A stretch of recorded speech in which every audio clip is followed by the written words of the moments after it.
Hello and welcome to the Pirates Fan Forum here on DK Pittsburgh Sports. I'm your host, Gary Morgan. With me as always, my good friend, Jim Stam. How you doing, brother? Doing good, man. We're going to dive into a lot of stuff tonight, Gary. We got season preview stuff. We got UCLs to talk about. We got CBAs to talk about. We got That's right. We're gonna get to play. We're gonna get to play doctor, psychic, and accountant all in the same episode, and it's gonna be great because we are none of those things. But that's what the position that you get put in as a fan, right? Like when you're watching this stuff, you see somebody like twist their knee on a football field, you're immediately like, wow, that didn't look that bad. He could probably play week 12, right? You're Right. just throwing it out there like that's absolutely what could happen.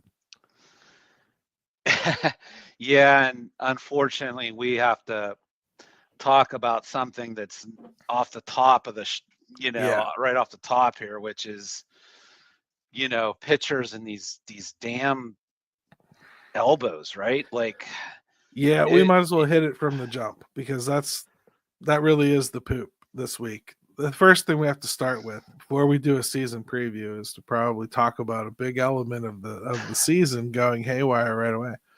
Let's talk about Jared Jones. Let's say what we know, and then let's move into what we think. Okay. Sure. So, first thing I have to say about Jared Jones is we know he's had one scan done. We know he's having another scan done. We know he's not going to pitch anymore this spring. That's all they've committed to thus far. Typically, if you're getting 2 scans done of your elbow, though, we're talking about a little bit longer than spring, even if it's not the worst news in the world, right? I've heard from 2 sources that it's not UCL, or at least that is not the suspicion from the first scan. So going into the second scan, they would be looking to confirm that it is not that, which would obviously be gooder news because at least it's not a guaranteed season and a half out. But it could be, one of those 3 to 4 months of rest type thing, and then let's see. And then that's the kind of a thing that isn't fun either. So what do you think, Jim? I mean, you took in this news. We haven't talked about it at all. How you feel? Well, I don't feel great, obviously. Yeah, I've resigned myself to the fact that I'm gonna expect the worst and hope for the best. I don't know that there's any other way to do it. I will say if it's the worst, it's not only it would be a gut punch to their season. They don't have a lot of room for leeway.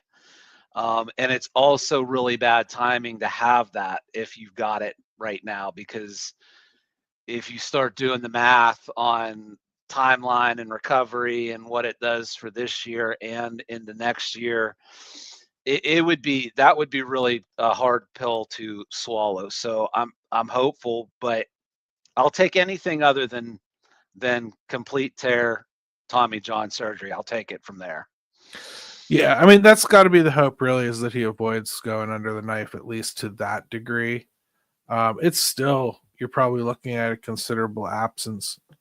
And I don't want to glaze past Jared Jones, and I certainly don't want to act like we are playing I told you so. But man, is this a concern we've had? I think like in many ways, it's a lot of why he kept being brought up in trade proposals, because I think a lot of people had this concern, right?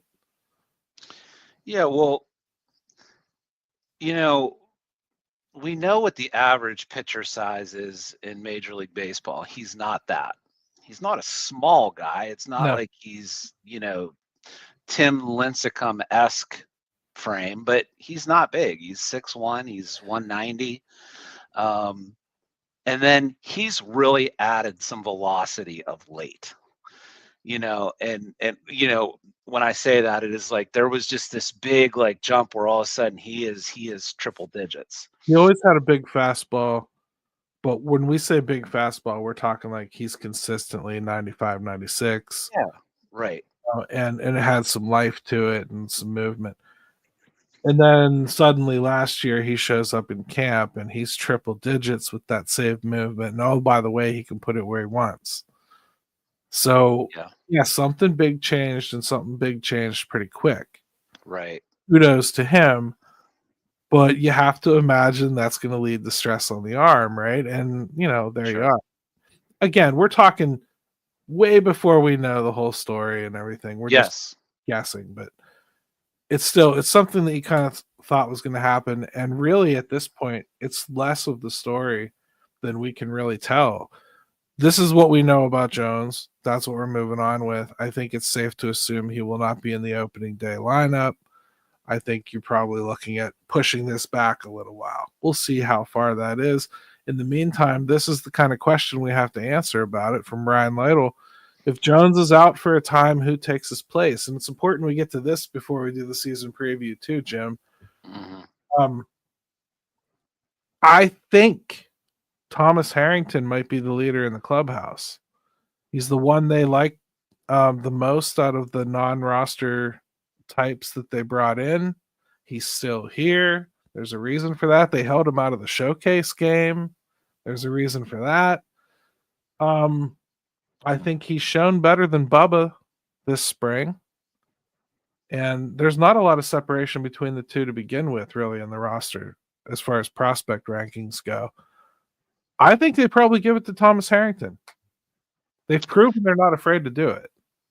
Yeah, I mean, and this is what ends up happening too, is like you just start chipping away though at the depth, right? Like Oviedo is not going to be pitching, and now all of a sudden Jared Jones for at least some kind of an extended period is not going to be pitching, and so it's not that you don't have depth, but are those guys exactly ready yet to be?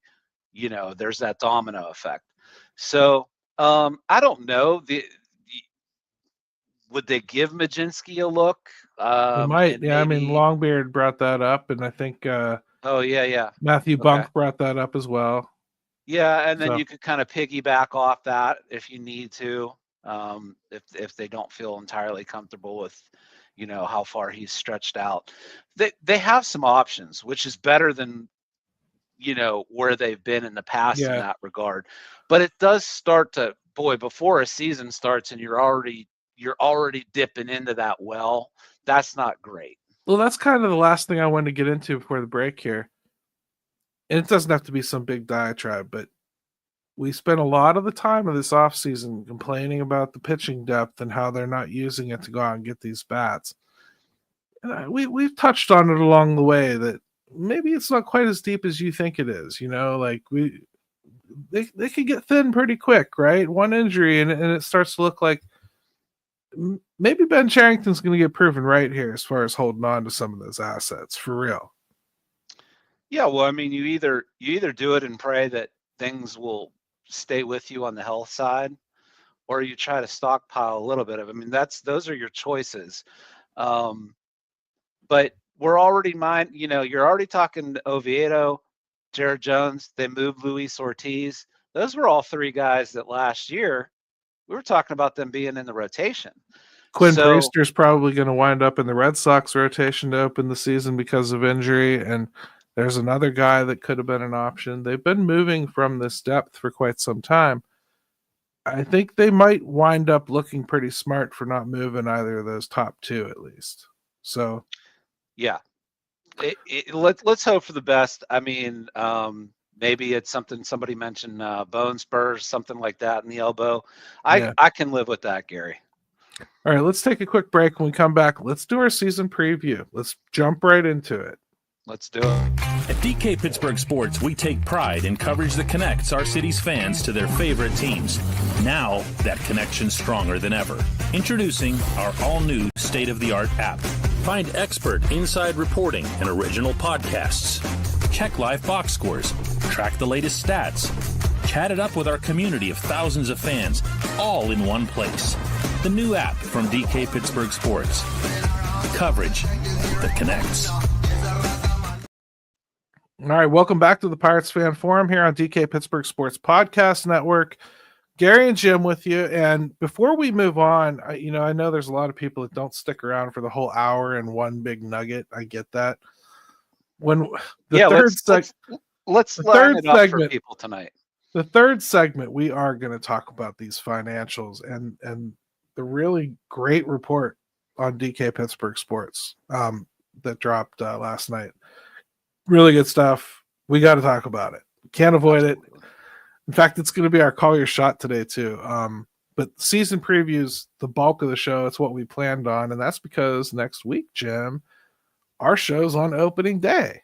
So we're hoping the game's over and the Pirates have won and we can celebrate a little bit. Yeah, we're actually going to be going live that night after the game. So that'll be hopefully we have something good to talk about. Yeah, let's hope. Season preview, boy, there's so many ways you can do these things, right? Predictions and whatnot. I thought for some of them, instead of us trying to nail numbers, because that's just ridiculous, so we're never going to hold ourselves to it anyway. Let's do some over-unders. I mean, we'll talk about some different categories, but let's just walk through it. We got some poll questions to help us talk through it a little bit. Mm-hmm. This is going to be fun. I like looking at it like this. And why not jump right into the deep end? Let's do a big one from the beginning. Pirates Rookie of the Year. Who do you think that's going to be this year, Jim? I mean, it might depend on who you think's kind of leading the way right now, but it almost feels like there's only one rookie that could possibly make it. Yeah, I'm just sitting here going off the top of my head, and I'm like, who will even be in that category? If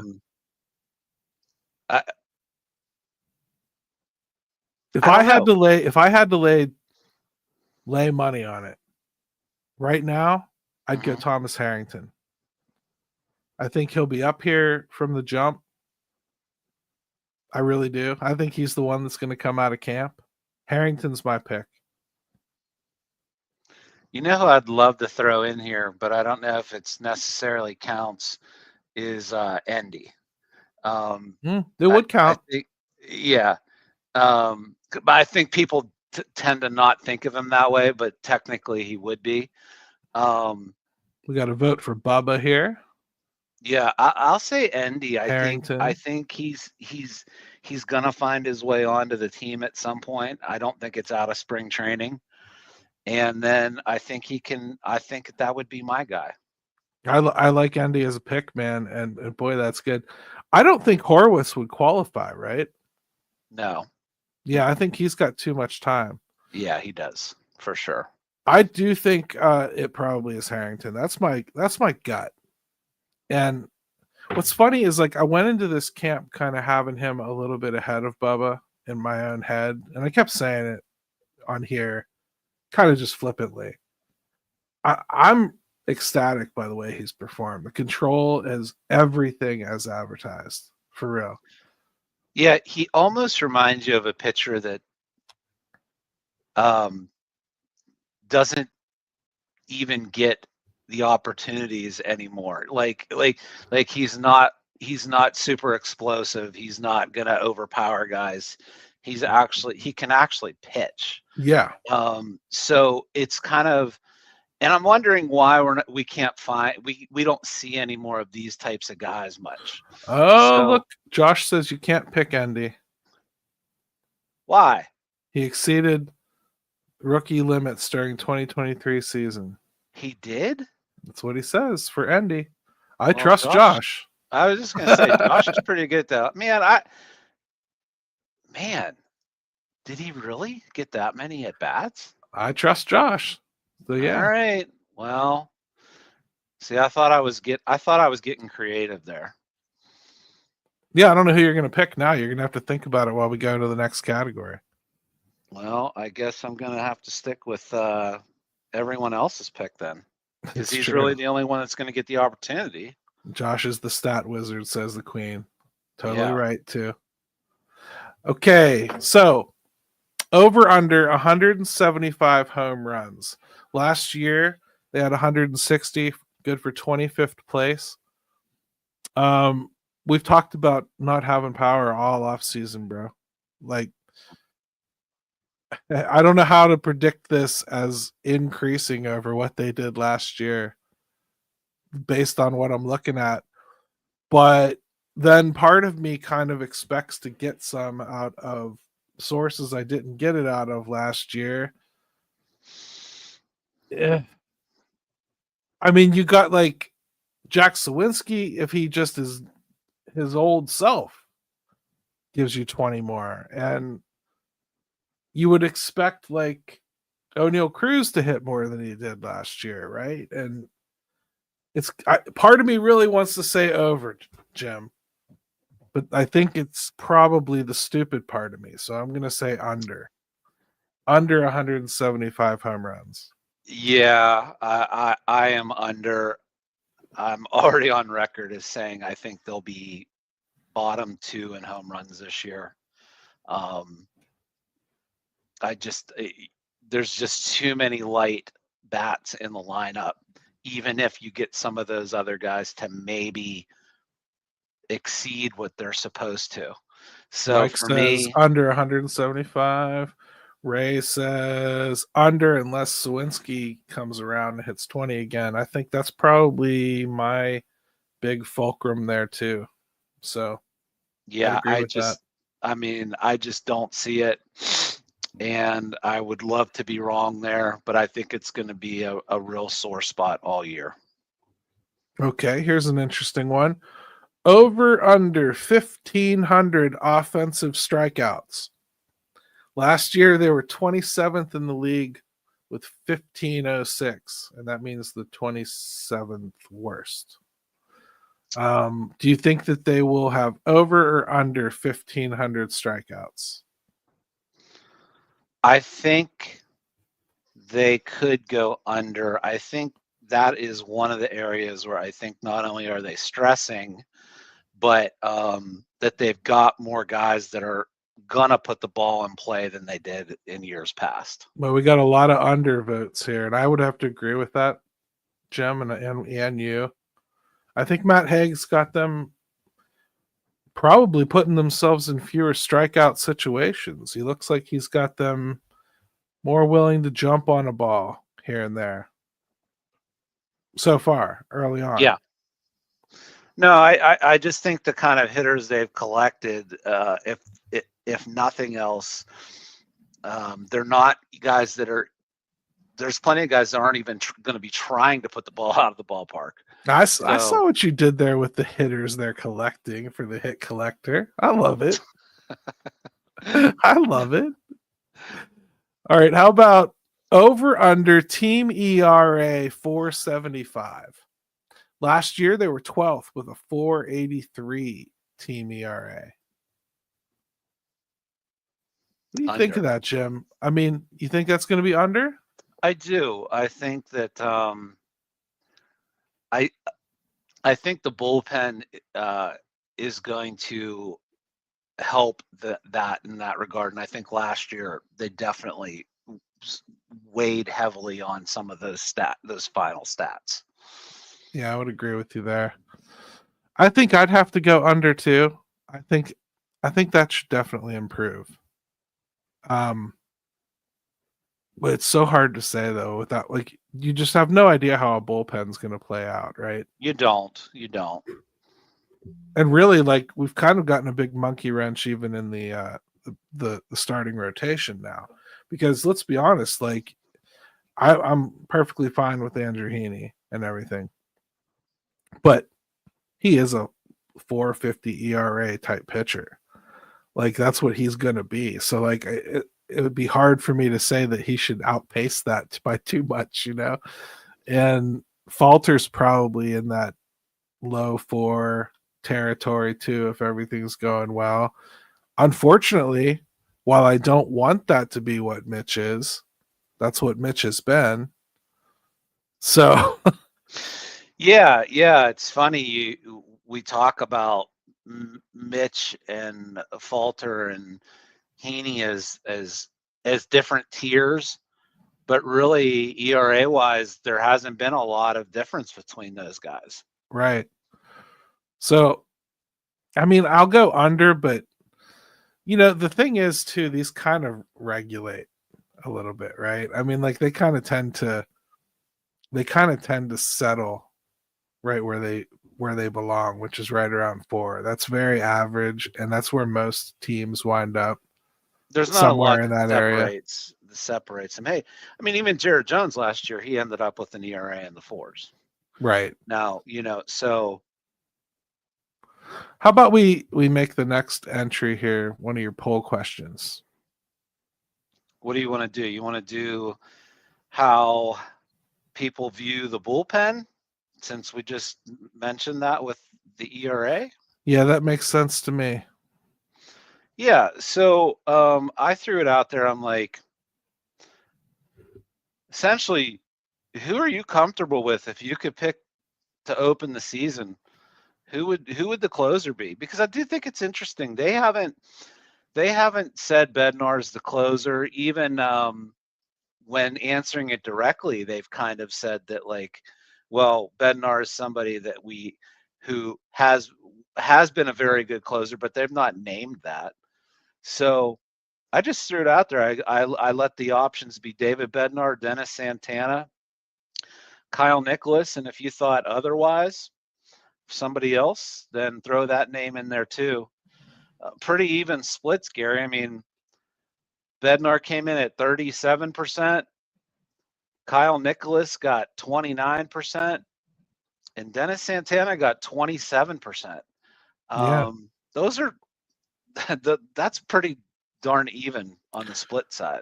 Well, the trust of David Bednar is just shot. It's shot. And I mean, I get it. If you go to his baseball reference page or whatever, and you look at what he's done in spring this year, that is not attractive. You can't think that that's something that you want as your closer. The only thing I can say is I would caution people. It's really mostly one outing where he lasted a third of an inning and gave up a ton of runs. I mean, like, that's going to skew him forever. Mm-hmm. It's bad. I get the impression the Pirates are much more interested in looking at matchups as opposed to closers right now. And I also think they're preparing for parting ways with Mr. Bednar. So I don't think that the honorary title of closer is just going to get assigned to him. I think he'll get it from the start, because who else would it be? And then if he fails, I think his leash is choker chain short. Yeah, the more I thought about this when I put up the poll, the more it started to make sense to me of, like, kind of closer by committee at first. And then you see how that kind of shakes out a little bit. And if somebody really seems to be, like, comfortable in the role and getting good results, then you may start to turn to them a little bit more. I think it's unfair to any of them right now to put that label on them. I think it's unnecessary out of the gate. Yeah, like all for different reasons too. Let me try to take this as legitimately as I can, because, like, I'm pretty jaded in my thought that it's going to be Bednar until he fails, right? And even at that, I think they're not going to just see, like, oh, he blew one save, one run went in. I'm talking like he just blows up, gives up a home run again, like, looks the way he has. Nicholas is scary as a closer. He walks a lot of guys. He really, at times, does not know where that ball is going. And he's younger. Yeah, I think he's got that kind of talent. I do. that's a guy that really, really could take over that position at some point. I just need to see a little bit more on the command side before I start going there. The stuff's crazy. If he can get back there, and I have no doubt he'd be successful 7 out of 10 times right now. But let's be honest, you'd call that a shitty closer. Right. So I don't know that that's what you want right yet. We'll see. Dennis Santana is probably the safest choice. I mean, what about that Mutombo kid, man? Like, what if he comes up like at some point, like during the year, and just starts going ape, right?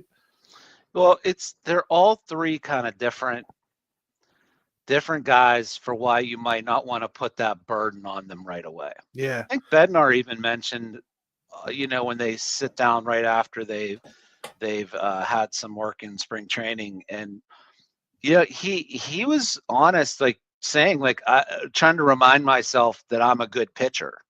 Right. Like, that's not. I appreciate the candor, but closers need to know they are a good pitcher. So there's some rehabbing going on there, I think, even on the mental side with David Bednar. Yeah, and like I thank Bucko Mike for this. He pulled up the actual stats. 2 appearances for Bednar where he had 1 1/3 and gave up 7 earned runs. Now, when you're only going out 6, 7, 8 times in the spring, you're done. Your numbers are crap. Mm-hmm. And Dave White brings up Holderman. That's the other guy I wanted to bring up, Jim. I think Holderman's got a shot to be that closer as well. He's got the Nicholas type stuff, but he can command it a little bit better. He's somebody that, like, problem is he just wilted under it last year. They tried to give it to him and he wilted. Yeah, I think, like, for me, ideally, I think of him much more in that 7th and 8th inning role, based again on some situations. Right.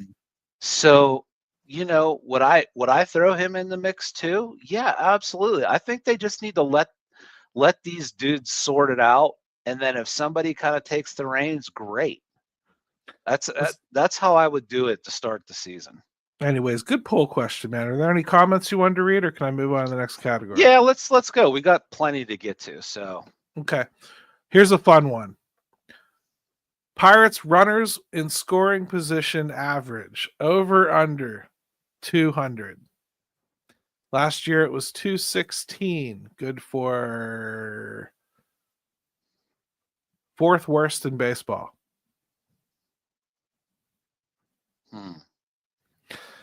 I don't know how you predict something like this. Yeah, I mean, those you don't get go average here for like just even situational hitting, like getting the bat on the ball and like saying you're going to hit it to right field in the right situation, or you're going to make sure you get that sac fly. That doesn't really help your average. But man, it feels like they're being coached a little bit more to get their bat on the ball in those situations, and that should lead to a little bit better average, right? So I would have to go over. I'll go over, if nothing else, just for the fact of if they don't, they're really in trouble. So, well, we got a lot of overs here. Pirate Queen says over. Let's see, Bucko Mike thinks they'll be in the 230s. Over for Jake. Over for Josh. Yeah, I think that's pretty much the consensus. Everybody kind of feels that way. They're stressing it. So you certainly hope so, right? Would you believe they though? They have to be able to do it. Would you believe though, as bad as they were with runners in scoring position, their OPS was 697 in those situations last year? Yeah, those things are funny to sort out. Isn't it weird, man? Yeah. Yeah. All right. Let's do another fun one here. Over under complete games of 1. Okay. The Pirates had 1 in 2024. The Phillies had 5, which lapped the field. Okay. They were by far the most. The Pirates had 1, which kind of put them in the race. A lot of teams had none. So, what do you think? I think over. I think Skeens gets 1 at least, and I think Keller gets 1. I have my questions as to whether Skeens can get there. I think they'll just be 1 game, Gary, where everything is tight, even the pitch count, and he'll be close enough to where they're going to let him finish it out. All right, let's see. Oh, we got a push here. They get one, and it's Keller. Under 0 complete games, says Ray. Like, oh, Ray. I love it. He could be right. Over more than 1, but not over 2. Yeah, I just that's think Paul. probably fair. I just think Paul Skeens is going to run into one of those games where everything is there. Dude, it's fun doing these over unders, though, isn't it? All right, here's one we're probably going to agree on right away. Who's the wins leader on this team, and how many do they get?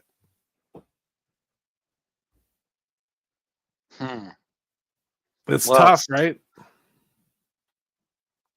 Yeah, I'd go Skeens for wins, I think. Yeah, and you never know if you're going to get bit by the whole no run support for a certain starter. Right. That happens every year to somebody, where even if they're pitching well, they're just not getting any run support. Yeah, I mean, it's got to be Skeens, wins and losses. I know that we don't think that the stat really matters. Like, just play the game.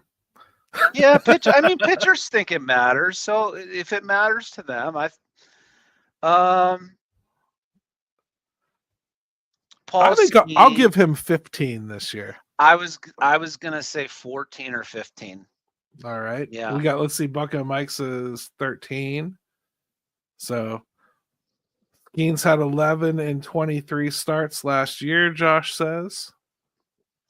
So he's saying 16 maybe. I like it. Let's see, Bruce says 15. Dave White, ambitious with 18. I love it. Boy, that's some optimistic Pirate fan stuff. 14 from the Queen. And Jake just says it matters because he's that quiet, silent type in the corner. I like it, Jake. I agree. Hey, pitchers like wins. Come on, man. I love it, brother. All right, so we just talked about the bullpen here. Let's put a real cap on it. Who's the saves leader for this team, and how many? And how many do they have? This speaks to how long you think Bednar holds the throne. If he holds it all year, you figure there's 35, 40 opportunities. Usually in the save bucket. Well, let me just throw this out to you. Who do you think at the end of the year, or as the year goes on, who if you had to place money on somebody being the closer, anybody you got anybody that you think might be that guy? Braxton Ashcraft. No, I would love to see that, but because I think if they cut that kid loose in the back of the bullpen, I think he will just absolutely murder people. I really do. I think that is the move with that kid. I don't ever see him sticking at starter.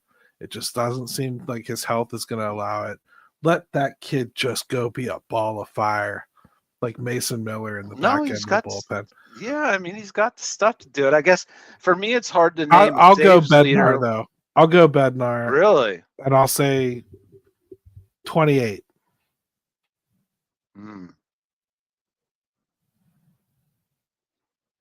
In other words, I think he shares duty.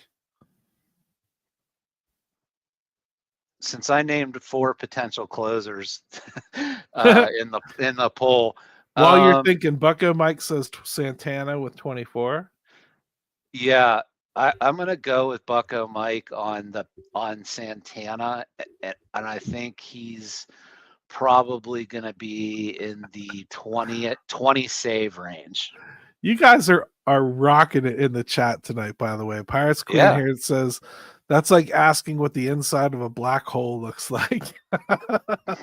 I'm not even touching that one for a lot of different reasons. I love it. It's a tough question though, man. Like I love trying to really challenge yourself. Here's another one that you're gonna absolutely love. Over under 100 games for Cabrian Hayes. This isn't even necessarily a question about whether you think his back is right, or they might just be around there trying to manage it. Yeah. So it's a fair question, I think. I think I'll say over. I think he gets to about 120, somewhere in there this year. Yeah, I'll go over, but not by a whole heck of a lot. I do have to say, for real, we haven't really talked about him a lot this year. Because I think you and I both have known all year. It's very wait and see on Ke'Bryan Hayes. We don't know what we're going to get. Yeah, how So can it not be? So we haven't tried to put a lot of expectation on it. But I do love the swing change. I love that he's sticking with the swing change. I love that he's finishing two-handed. He looks a lot more controlled. And I love his approach is just the line drive to right field now. I think he's a guy that can hit 275 if he plays like that. Well, and I think eventually at some point you have to realize what you are. Like that, Yeah. that to me is kind of what I want Ke'Bryan Hayes to do is realize what he is, what he's good at doing, and just stay in that box. So, my expectations aren't very high because I just don't know how it's going to work out with that swing change until you see it in real live action. But True. yeah, look, if he hits 275 and gets his OPS back in the 700s and only hits 8 home runs doing it, I'm okay with it. Here's another fun one. Over under 100 games caught by Joey Bart. Caught, not played. And keep in mind, he's never done it in his career. I think there's an opportunity for him to do that this year. Okay. I'll go over. I will go under. If only because I don't think that he's the best defensive catcher they'll have up here. I think they're going to end up pushing him to DH a bit more just to keep his bat in the lineup. So I'm going to go under, but not because I think he'll underperform, if that makes any sense. No, I'm this is about as confident I've been in Joey Bart throughout. I think he looks like a right stick. where he looks like a stick that you cannot sit right now. Yeah, I think he's picked up right where he left off. So look at Miles, 96 for both Bart and Miles Hayes. coming in with an exacto number of 96. Yeah. I'll go over because I think if he hits the way he does and can, and he's healthy, he'll find his way to 100 games. Yeah. I mean, honestly, the participation here is great because first of all, when you do an over-under thing, and there is a little bit of like some people going under, some people going over, it usually means you kind of hit on a good number to like as a fulcrum. It's like when I do my polls, Gary. If I find them all to be in like the 20%, 30% range, I know I nailed a poll. So Queen wants to know, is anyone writing these down? Queen, I'm going to clip them all. And I'll put them on our Instagram, and I'll put them somewhere else too. Maybe I'll put them on Steel City Pirates, but I'm going to clip them all. Let's see. I don't want to get into our overall predictions yet, so let's not. Over under pitcher Ks. 1350 is the number I picked. Last year, the Pirates finished 18th with 1356. Without Jared Jones, I was just going to say Jared Jones affects that, right? Because we already know what kind of pitchers Falter and Heaney are. They're not big strikeout guys. I'm going to go under. Yeah. It's tough, right? I like some of the stuff they've brought in, but I don't necessarily think they've brought in a lot of strikeout pitchers. Right. That's the other thing.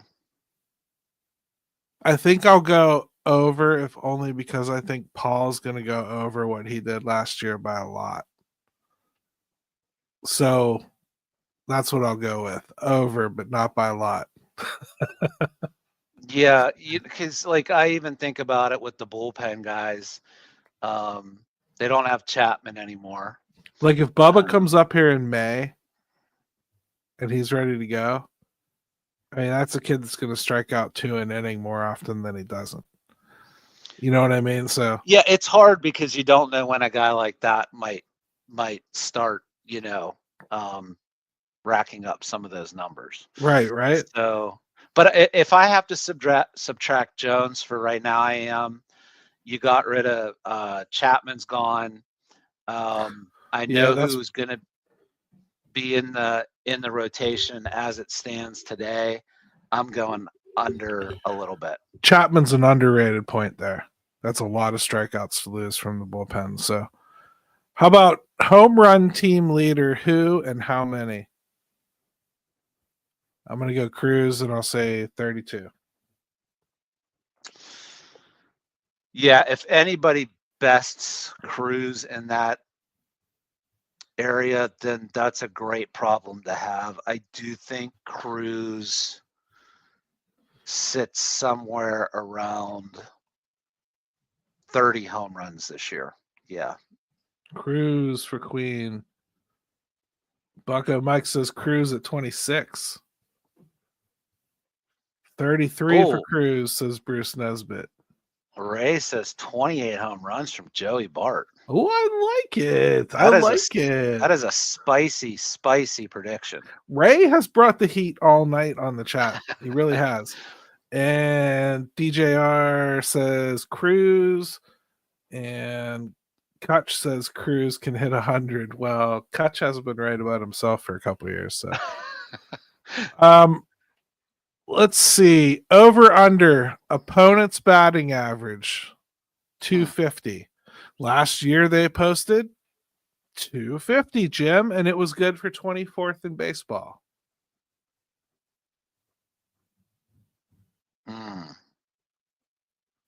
I'll go under. Under. Only because I have less and less faith every year that Major League Baseball, that guys can hit for average. So, so you're basically saying average is going to go down one way or another. Yeah, so. like it's just keeps getting worse and worse across the board. So it's not necessarily a compliment to the Pirates. Yeah, I mean, I'm going to say under, and I'm also going to say if it's not under, then they will not fulfill our next one, Jim, which is over under 81 wins. Last 2 years, 76. Mm-hmm. Over under 81 wins. Do they get 500 done this year or not? Don't go any further than that, because we're going to get much more specific. Okay, fine. Under. You don't think they get 500 this year? Well, you just said not to say anything else about it. So. I'm confirming that you don't think they'll get 500 this year. That's all. I go under. Okay, I'm gonna go over. So we have a stark difference there. Mm-hmm. That said, I'm not saying by how much. Yeah, I can't say it. You can't say it. We'll get to it. Let's do Pirates MVP.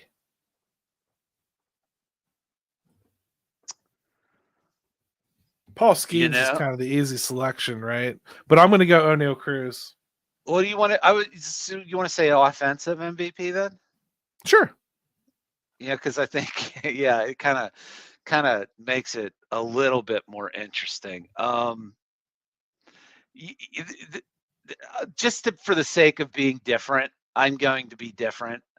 I won't say Cruz. It's to me, it's obvious. I'll say Joey Bart. Bucko Mike agrees with you. Joey Bart. I know you regret your decision right now because of Bucko Mike, but don't, because I think it's a good pick. Yeah, it causes me to question everything now, but Joey Bart looks great so far, for real. He really does. And he's going to have an opportunity to drive in runs. So, yeah, look, you Pirates Queen thinking Bart too. That'd be nice to give another team a reason to kick themselves in the teeth, right? All right. Who's gone after this year, Jim?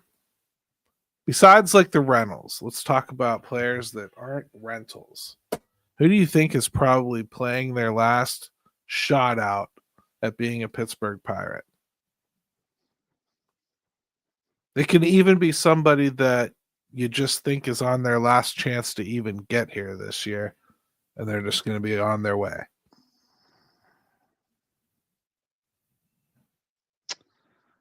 I'm going to say Jason DeLay. I don't think that they can hold on to that quality of a defensive catcher and stash him in the minors beyond this year. I think he'll be gone after this year. Yeah, it's kind of funny with him is I'm almost surprised somebody hasn't just sniffed around him. Maybe they have, like another team, that needs some kind of catching depth. I mean, Philly just sent Stubbs to the AAA. Yeah. Believe it or not. That'd be a guy that could probably start on 10 teams out there. Right. Anybody else that I can think of? Yeah, maybe Piguero. Peggy's probably on that list. Yeah, I mean, how about Bailey Falter?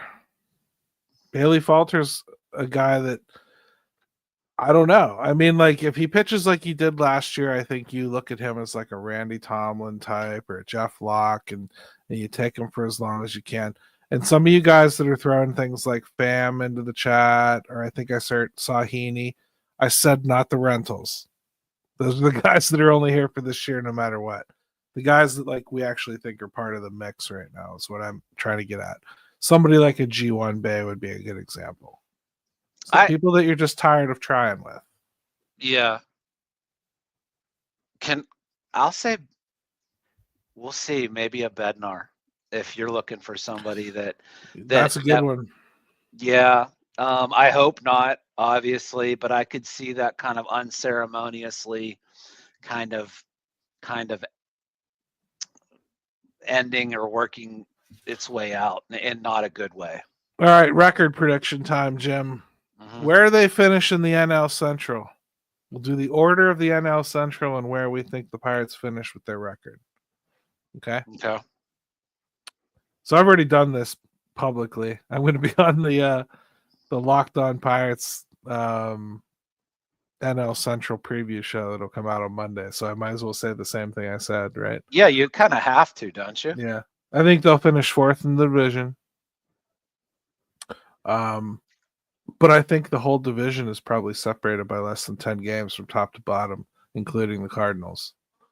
Mm-hmm. So I think it's a tight division.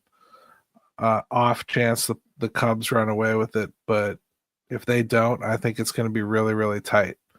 I'll go with fourth.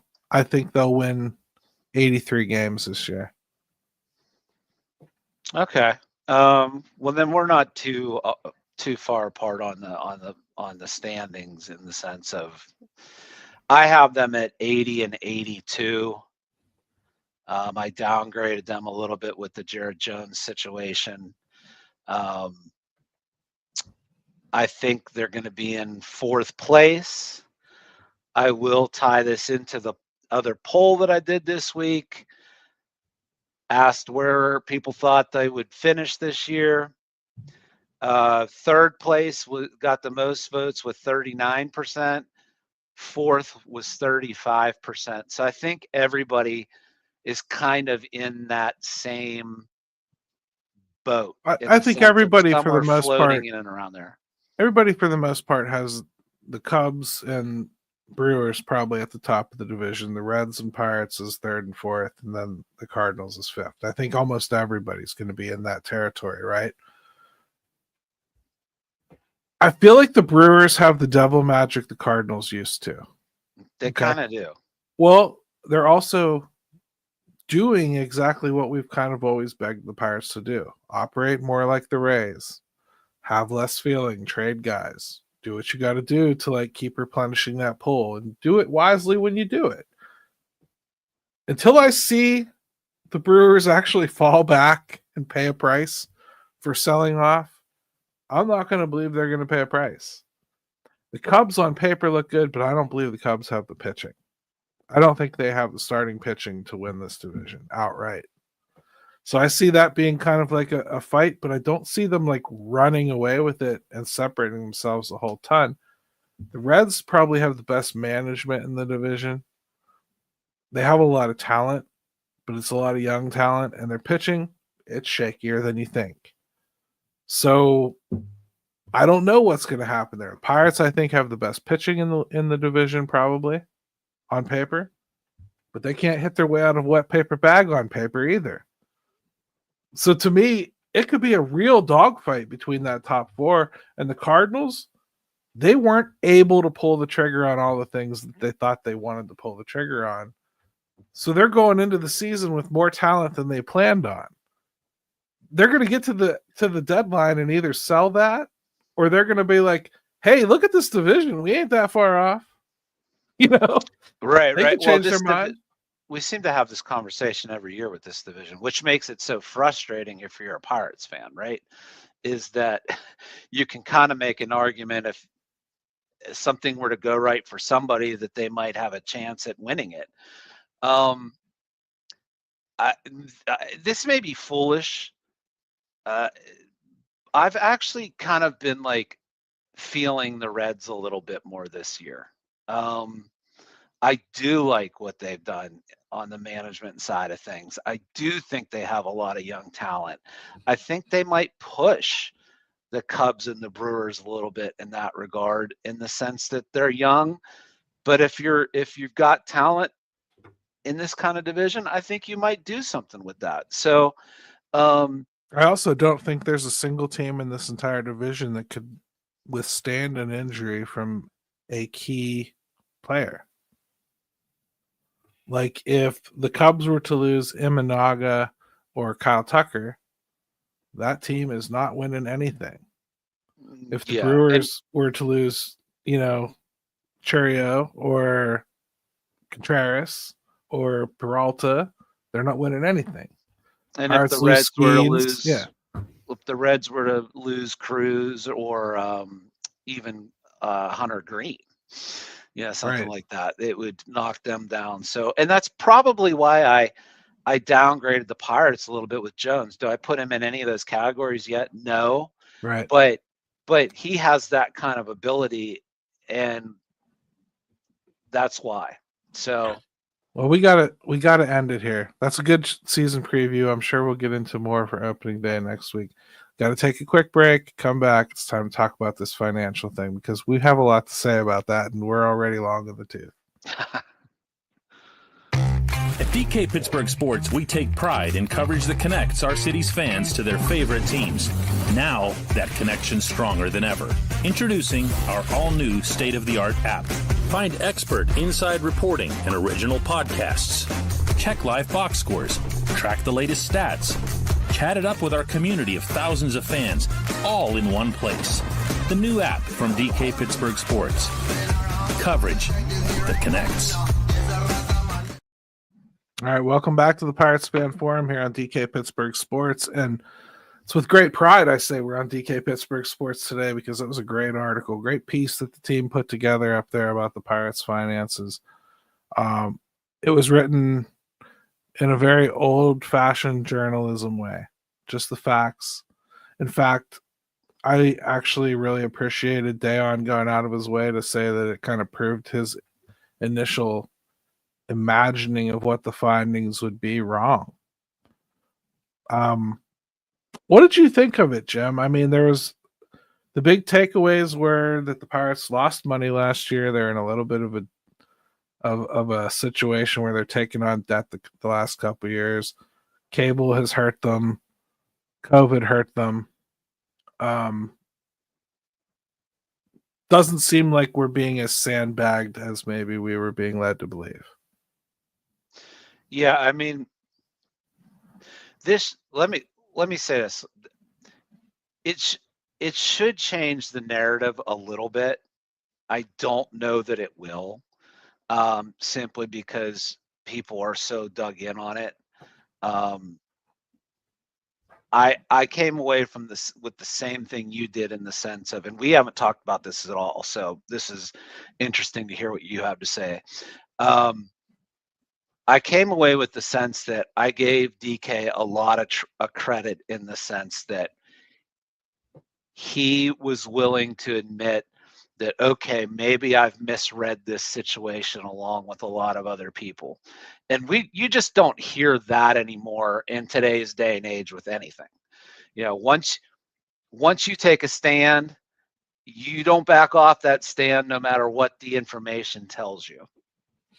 Yeah, right. I mean, I guess like the confusing thing for a lot of people, there seem to be people that just want to make it about like hating nutting anyway. You can still hate nutting. Like, he's still a bad businessman. That's still why he's in this situation. Owning no parking around that building is on him. Owning no facilities around that building is on him. Making no money off everything around him is on him. That's all legit. I think the thing that you really got to take away from it mostly is the game is not built for an owner to come in here and just have the team profit from anything outside of baseball without you doing something. And Bob Nutting hasn't decided to do anything. That's what sucks. You go to places like Milwaukee, well, they have all that parking around them and they make money from that. They make money from things that we don't. There's a complacency, it seems, the business side of things, that whatever you could be doing to make a bad situation better, you either haven't done it or you're way behind on getting those things done. Right. Or and then you get to the point where you're trying to play catch up in those areas, and you never get caught up in that. Yeah, like I think that's the big thing here is a lot of people, in other words, they feel like if you ingest this article and you read it and you're like, okay, I get it. Okay, the team lost money last year. They took on some debt. Blah, blah, blah. They're thinking like, well, now you're going to side with Nutting, so I have to like be big mad. It is not about siding with Nutting. This is about recognizing what the game actually produces. The game produces these situations. The way that it's financially structured creates a situation where there are teams that simply do not have the resources other teams do. I have been saying on this show since its inception, you can change the owner and absolutely nothing will change on the surface. They won't spend more money out the gate unless it's their own personal fund money. It's just not going to change based on an owner until this game changes or some owner comes in and does something much smarter around that stadium to help the team make money. Right. You better be really good at that aspect of it. This is still the cheapest ticket in professional sports. Yeah, they're just flat out bad at any aspect outside of generating revenue. And yeah, those avenues probably aren't as lucrative as some other areas, but you better be getting the most out of it that you can. Right. I think, Gary, like one of the biggest things about this for me is, like, I think about a big picture and I think about what kind of sport do you have where if you get a Paul Skeens and he can get $500 to $800 million, and every team in the league doesn't really have the opportunity to sign him, what kind of sport are you running in the first place? Where I mean, it's professional soccer over in Europe. I mean, I've used this simile a million times. I mean, and it's the most successful sports league in the world. They're okay with it. That is like the dumpiest thing about all of this is if you get a guy like that, and I think DK put it to some degree, like these teams wait around just to get their claws into Paul Skeens. And that's essentially what happens in baseball. Yeah. You know, so to me, it's just sad that there's a sport where it's constructed that way from the jump. And that's ultimately, I think, what DK ended up landing on in his article was that's the answer. You know, the salary cap is the answer. Are we going to get it? Probably not this time. Should we? Yeah, I think eventually that is where baseball is going to have to go. But I think you're going to have to wait for a universal streaming package operated and owned by MLB. And I think you're going to have to wait for more cable to die and probably more teams to be taking out loans to try to keep their heads above water and talking about reporting losses on a season. I think you're going to see things like that have to start cropping up a lot more often. It has to hurt more for more owners. It like that's really the only way it ends up changing, right? Is that it hurts more owners more than it was in the past, and that situation becomes untenable moving forward. I look at it like we are at the point now with baseball that I don't know though how you get some of the toothpaste back in the tube though. Like when you're talking about like the valuations of these franchise, a lot of it depends on so much more than just basic numbers and what you're bringing in payroll and what you're spending and long-term, like these equity firms. And like, I just don't know how you get it all sorted out. I mean, you'd have to have a far down the road, Gary. You'd have to have a grandfathering in process and you'd have to make certain concessions that like, this is the fix, but it's not going to be good for 30 years. You know, like you have to have really long range thinking like that. Like for instance, when I don't want to make this too long winded, but like, cause this shouldn't all be about salary cap. We'll do a show about that at some point. The NHL did it in 94 and the New York Rangers and the LA Kings had like 90% of the big contracts in the league. And they got to keep those big contracts even after there was a salary cap instituted, and everyone just kind of turned a blind eye to it because those were existing contracts. Whoops, nothing we can do. The last one expired in like 2001, Jim. So, I mean, it just went on and on and on. Baseball's the same way. And once they're not on your payroll anymore, and it's like we're talking about deferred money, it's laugh about it stuff like Bobby Bonilla at this point. Mm-hmm. Nobody's going to care that money's coming out of them as long as it doesn't affect their cap, right? So there would have to be adjustments made. They'd have to like make some of that deferred money count against the cap. They'd have to grandfather things in. They'd figure out ways to get around it. And that's all down the road crap for when they're in a situation like that anyway. I don't think 2027 is that year, but I think we'll inch closer to it. I really do. And I think uncertainty can be a good thing, but it can also be a bad thing in the sense of like the stagnation, and you're afraid to do anything to jeopardize what you do have when you're not sure what that unknown would be. We got to do a call your shot about this subject too.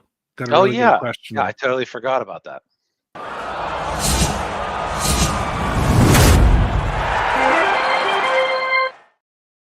All right, Call Your Shots brought to you by our friends over at shopyins.com. Go check out all their cool stuff over there. And Sean Connolly is our Call Your Shot tonight. This is a real good question. It's based on the finances article at DK Pittsburgh Sports.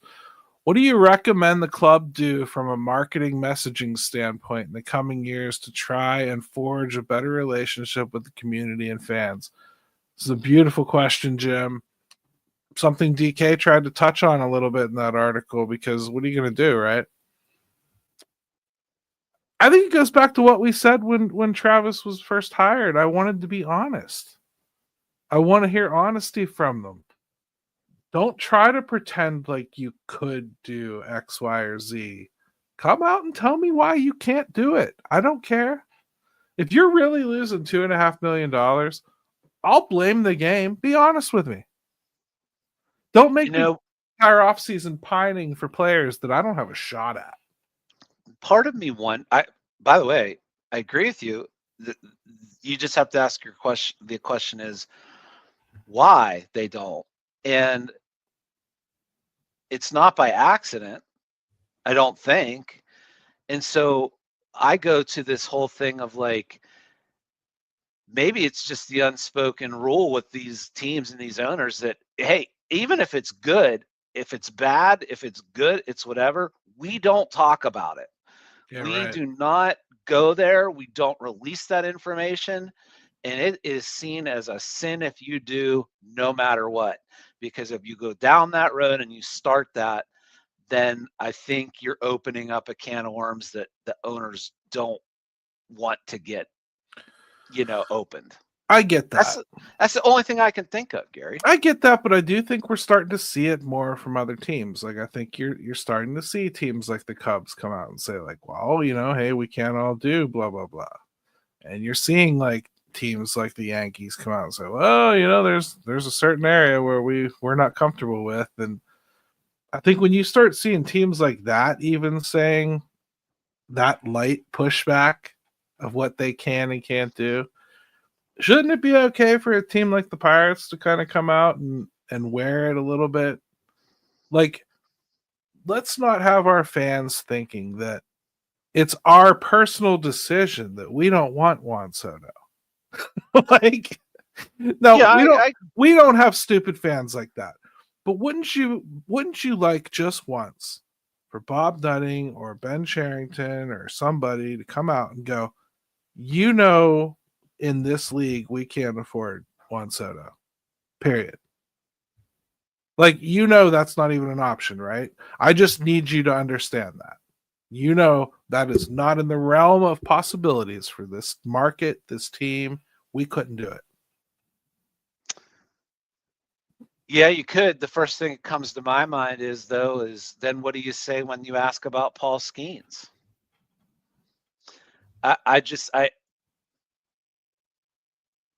Typically I'm definitely on the side of be honest, tell the truth, whatever. I just think that like if it's not Juan Soto, it's another guy. And if it's one of your own, how can you even say that out loud? I don't know, but if the Pirates lost money this year, mm-hmm. I just got to say, when you get a player like Paul Skeens to come along, let's be real blunt about what this is. If Paul Skeens stays healthy, he is head and shoulders above anything Andrew McCutchen ever was here. Andrew McCutchen had an MVP season 1 year. Let's not taking anything away from him. Paul Skeens is starting to set a little bit of a plane that like this could be like legendary status type thing. This is like one of those guys. If everything goes right. You can't let that go. Like, if you've got to mortgage your team's earnings for the next 5 or 6 years to make that stay, he's going to bring in a heck of a lot more than he's going to cost. Well, you know what I mean? DK mentioned some of that in the article too, I believe, which was the value add that guys bring to an organization and that you actually make money off of that. Yeah. So again, though, you do need some transparency with that stuff to even see how that all works.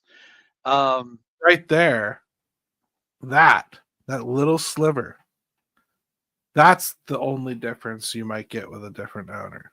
You might get somebody that has a little bit more risk averse in his DNA, like where he is able to make a decision that is a little uncomfortable.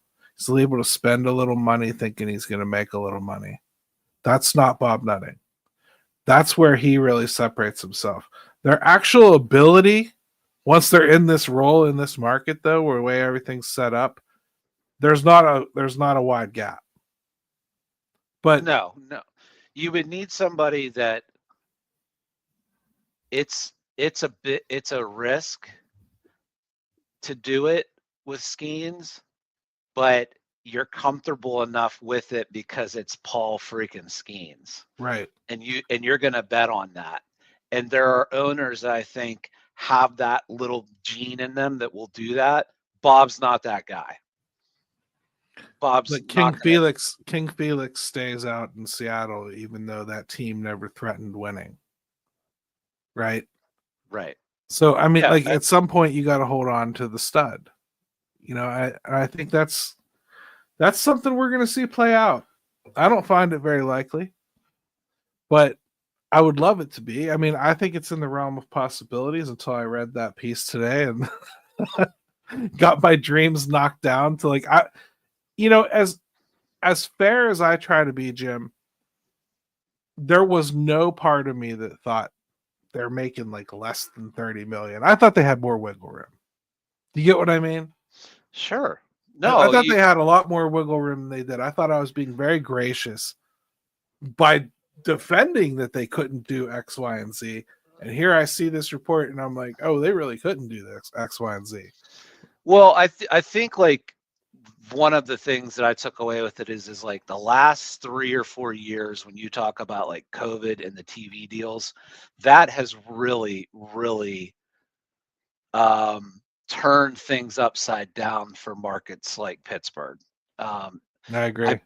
I bet you that part of it, that part of the story could really be used in a lot of different markets right now in baseball. That has really hurt the game. Anyway, great piece. Read it if you haven't. Digest it. Plug it into AI and have them give you a summary if you don't have any kind of reading retention. Whatever you got to do, go take it in. That's the kind of journal. That's the kind of journalism. 3 times now because there's a lot to chew on in there. That's the kind of journalism that we all claim to want. So you go read it when it gets produced and support it, because that's the kind of journalism we all claim that we want. If you really want biased journalism instead, you want somebody to just stroke you and tell you how sucky everything is or how great everything is, whatever you're looking for, your proclivity, that's not what this is. So when you get it, when you actually get what you claim you want, go support it. Don't turn it into the dirty O that disappears, even though you haven't gone in 30 years. Go support it. That's what I'm saying. Go read it. And it's free. Just go read it. Share it. Yeah. And here's the other thing I will say, and then we got to go because this is turning into a long podcast, but it's been fun. And Josh's show's starting in like 2 minutes. We own. Oh, yeah. We got to be nice too.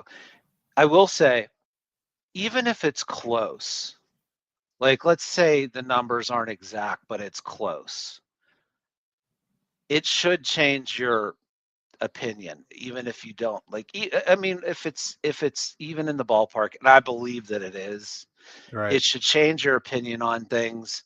It doesn't mean you're a nutting lover. It just means that, okay, well, that's some more information that we didn't have in the past. Absolutely. That's all it's about. Let's let a cute kid say, "Let's go Bucks," and then we gotta get a new one of him. His voice has got to be deeper by now. That's been like a year and a half, right? He's shaving and he's now 7'3". So you got to get me a new video to plug in here, brother. Good show, Jim. Good show. A lot of content, everybody. Apologize for the length. Next week, opening day. Thanks for all the participation. I hope you guys enjoyed it. Yeah, you guys killed it tonight. Let's go Bucks! Yeah, buddy.